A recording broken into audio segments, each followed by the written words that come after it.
Oh, what's up now? I accidentally pressed record. I didn't know if I was actually going to make another video or not, but since I pressed record, let's go. So, be a good man, not a nice one. What do I mean by that? Well, if you look up the root definition of nice, you'd be surprised to find, or maybe you won't, that it actually means foolish and stupid. You ever heard of course you have, nice guys, they finish last. You know what I mean? It's because a lot of guys, they do all of this to get some type of acceptance. You know, they want to be accepted. They want people to approve of them. They want to be loved. They want to be included. But at what cost? And I found that I don't really want to be accepted by everybody. I don't care to be accepted by everybody, because what do I truly gain from that? Okay? I found that a lot of people should really hope that I accept them. You know what I mean? Because a lot of people don't really have anything to offer. And if I'm being real, I'm mainly talking about women. It's not that I'm necessarily saying that, oh, men are just so far superior than women, but when it comes to men, they are making these compromises. They're compromising themselves for the sake of being accepted by women, simply based on how they look. You know what I mean? So when I'm making this conversation, that's pretty much what I'm talking about. I don't care to be accepted in general, but I'm mainly just talking about the women, because I have lifelong friends that are men. I have friends that I've known since I was 4 and 5 years old that I can still see today. You know, not just on the phone. I can go pull up on them. I saw one this morning. You know what I mean? That's my life.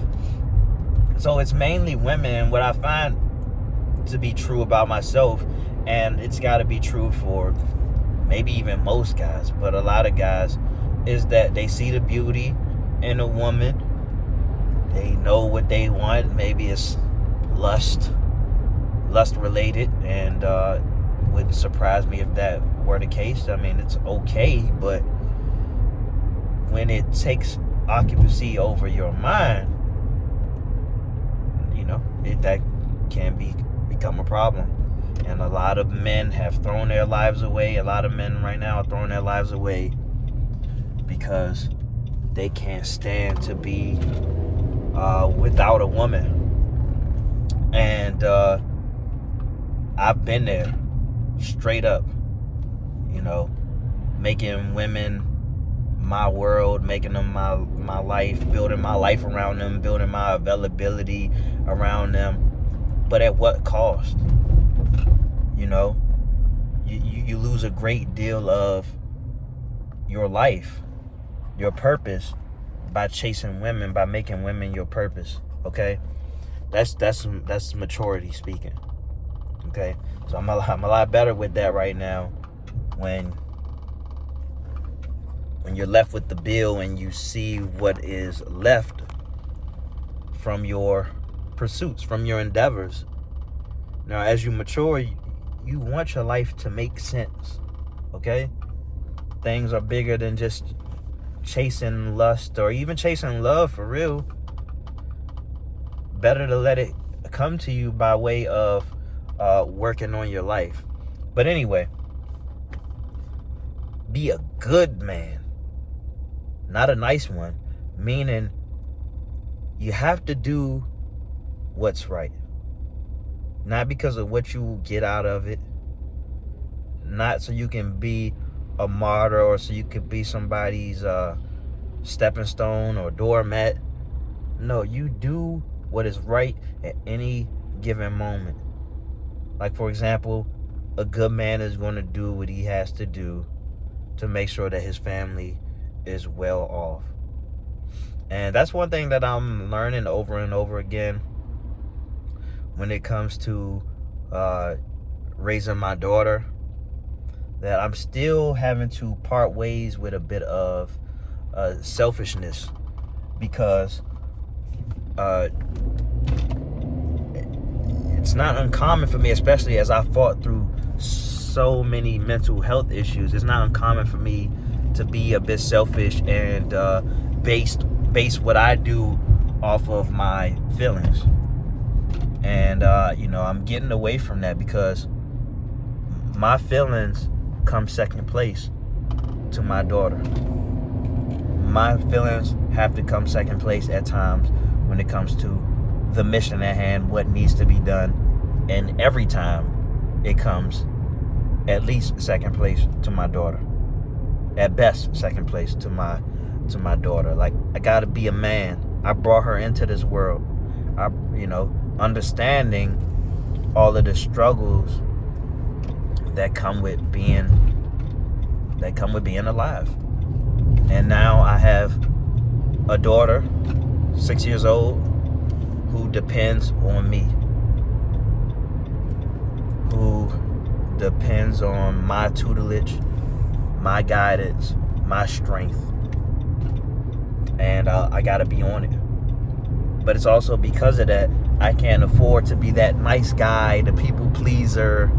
No, not even for her. I can't even be a people pleaser towards her. I can't be a pushover, because she'll have unrealistic expectations when she goes into the world as a teenager, as an adult, and thinking men are just supposed to, I don't know, bend over backwards for her, I guess. I don't know. Or compromise themselves for her outside of what you would do for a marriage. I'm making this more so about, I don't want her to have expectations that people are just supposed to do what she wants them to do because she's alive. Now, I kind of got to do that for the most part, but even still, when I tell her this needs to be done, it needs to be done. When I tell her it's bedtime, and that's it.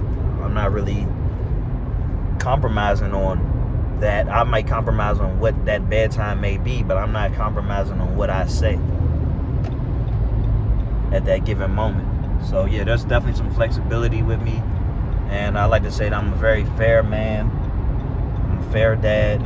She tell me I'm the best dad ever, which is cool, because I can be very stern with her, but I don't really see myself as a strict guy.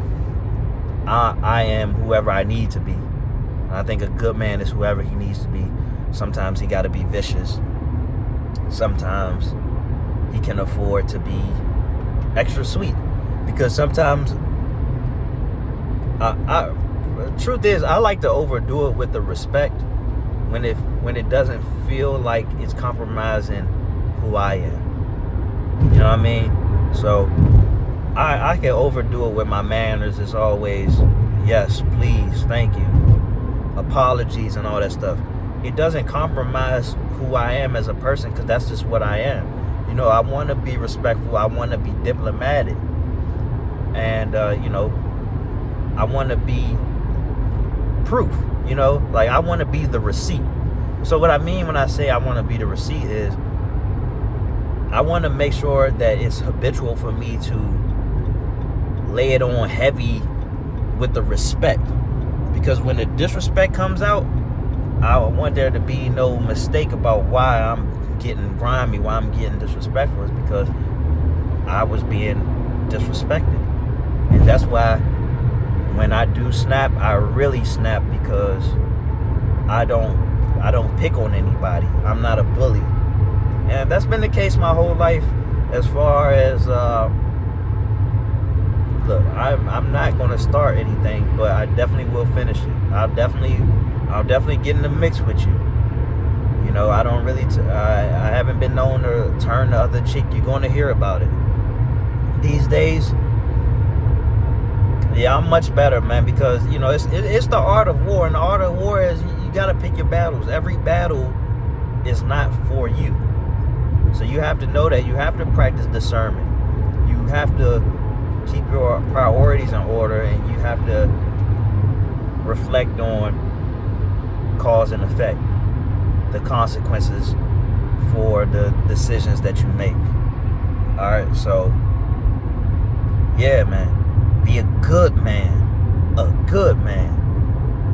man who does so much good that he feels great when he lays down at night going to sleep, because he knows that he didn't fuck anybody over, he didn't play anybody, he didn't lie. You know, nobody's perfect, nobody's a saint, but we should strive to get there. And at the very least, don't try to hurt anybody. And that's really the requirements to be a good man. Don't try to hurt anybody. But yeah, look up the root definition of nice. You will see foolish and stupid. Surprising, huh? Yeah, that's why I don't like to say that I don't like to say I'm a nice guy, or I'm being nice, or I don't even tell my daughter to be nice. I tell her to be kind. That's what I say. I'm not a nice guy. I'm a kind individual. I'm a kind man. I'm a good man. You know what I mean? I'm trying to be legendary. You know, trying to leave my mark here while I'm here. But that's all, man. Thanks for helping me get through this car drive. All right, talk to you later.